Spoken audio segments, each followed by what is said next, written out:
अगर ये किस्मत का इशारा नहीं तो और क्या है? आर्य ने खुद से बुदबुदाया जब उसने भीड़ के बीच अनु को अचानक सामने खड़ा देखा। दिल की धड़कनें जैसे कानों में गूंजने लगी। उसे लगा मानो पूरी दुनिया थम गई है। सिर्फ वो और अनु ही रह गए हैं। लेकिन उसी पल मंदिर की घंटियों की आवाज ने उसे झकझोर दिया और हकीकत की जमीन पर ला पटका। अनु अपने माता पिता के साथ आई थी और आर्य का दिल कह रहा था कि अब और छुपना मुमकिन नहीं। पर डर उसके कदमों से चिपका हुआ था, जैसे कोई अदृश्य जंजीर हो जो उसे आगे बढ़ने ही नहीं देती। भीड़ के बीच माहौल अचानक तनाव से भर गया जब मानसी आर्य की मां ने पुजारी पर गुस्सा करना शुरू कर दिया। हम इस मंदिर के ट्रस्टी हैं, पहले पूजा हमें करने दो। उनकी आवाज इतनी सख्त थी कि आसपास खड़े लोग खामोश हो गए। तभी पुष्पा ने ठंडी लेकिन तेज आवाज में जवाब दिया, भगवान सबके हैं मानसी जी, यहां पहले पहले का कोई हक नहीं चलता। आर्य पीछे से सब देख रहा था। उसके भीतर दो लड़ाइयां चल रही थीं।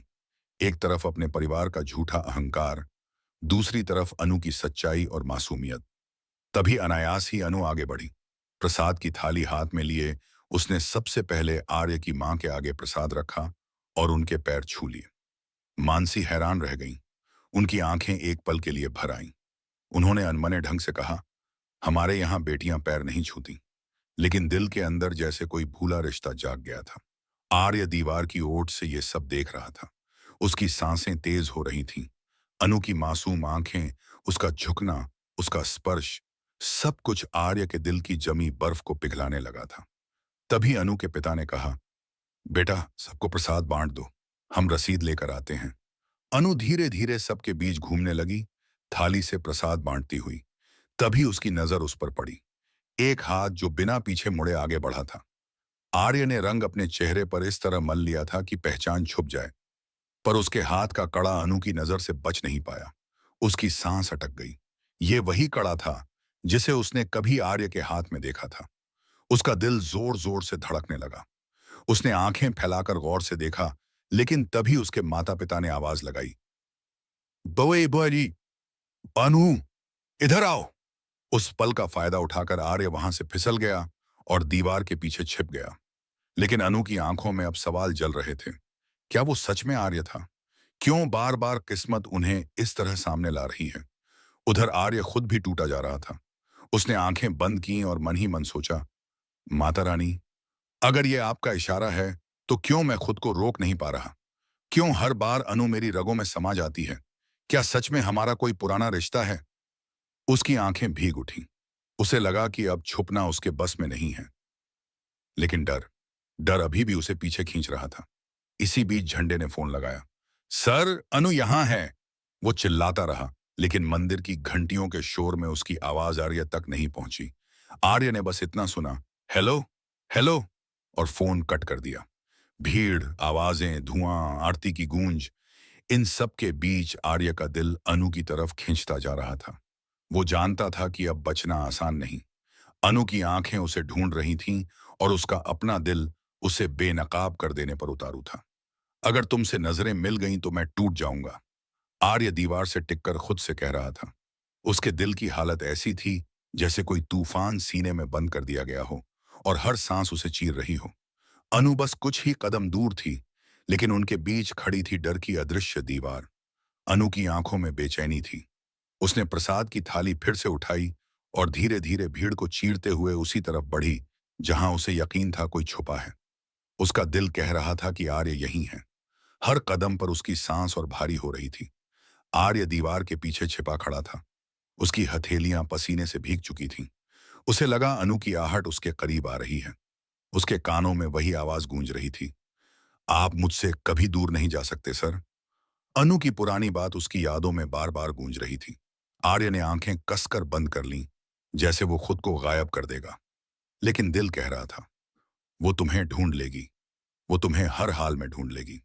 इसी बीच अनु के पिता वापस लौट आए और आवाज लगाई, अनु, आओ, रसीद मिल गई। अनु एक पल के लिए रुकी। उसकी आंखों ने भीड़ को स्कैन किया, लेकिन आर्य कहीं नजर नहीं आया। वो हल्की सी मुस्कुराई, पर वो मुस्कान दर्द में डूबी थी, मानो उसने खुद को समझा लिया हो कि शायद उसका वहम था। लेकिन आर्य के लिए ये और भी मुश्किल था। उसने देखा अनु वापस मुड़ी और उसके माता पिता के साथ जाने लगी। उसकी आंखें अनु के पीछे जमी रह गईं। उसने चाहा कि एक बार पुकार ले, बस उसका नाम ले ले, लेकिन आवाज गले में ही अटक गई।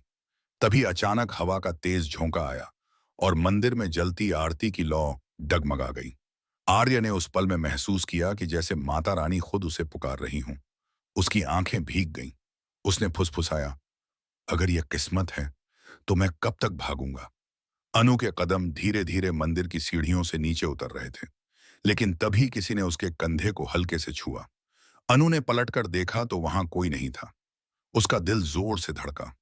उसे महसूस हुआ कि आर्य अभी भी यहीं है, शाम पा ये है, आसपास कहीं बहुत करीब। उसने आंखें बंद की और मन ही मन कहा, आप मुझसे छुप सकते हैं आर्य, लेकिन अपने दिल से नहीं। आर्य की आंखों से आंसू बह निकले। उसकी उंगलियां कांप रही थीं। वो चाहता था आगे बढ़ना, अनु का हाथ थामना, सबके सामने सच कह देना कि हाँ, उसका दिल सिर्फ उसी का है। लेकिन उसकी हिम्मत जैसे किसी ने चुरा ली थी। भीड़ धीरे धीरे मंदिर से बाहर निकलने लगी। अनु भी अपने माता पिता के साथ जा रही थी। आर्य वहीं खड़ा रह गया, दीवार की ओट में, टूटता हुआ, जलता हुआ। उसके होंठ कांपते हुए बोले, मैं तुमसे प्यार करता हूं अनु, पर यह दुनिया हमें अलग कर देगी। उसकी आवाज इतनी धीमी थी कि सिर्फ घंटियों की गूंज ने सुनी। अनु बाहर निकल चुकी थी, लेकिन उसका दिल अभी भी मंदिर के अंदर था। उसे महसूस हुआ कोई उसे देख रहा है, कोई जो उससे अपने जज्बात छुपा नहीं पा रहा। उसकी आंखें भर आईं। उसने आसमान की तरफ देखा और बुदबुदाई, माता रानी, अगर हमारा रिश्ता सच है तो ये दूरी भी एक दिन मिट जाएगी। आर्य ने दीवार से सिर टिका लिया और आंखें बंद कर लीं। उसे लगा जैसे उसकी सांसें भारी हो गई हैं, लेकिन उसके दिल में एक नया यकीन जग चुका था। अब चाहे जो हो, चाहे दुनिया रूठे या हालात टकराएं, किस्मत बार बार उसे और अनु को मिला रही है। और ये खेल किसी इंसान का नहीं, खुद किस्मत का है। उसकी आंखें लाल थीं, लेकिन दिल में अब एक आग थी। उसने मन ही मन कसम खाई, अब और नहीं, अब मैं अपने प्यार को नकारूंगा नहीं। अगर ये किस्मत की जिद है तो मैं भी जिद करूंगा। अनु मेरी है और हमेशा मेरी रहेगी।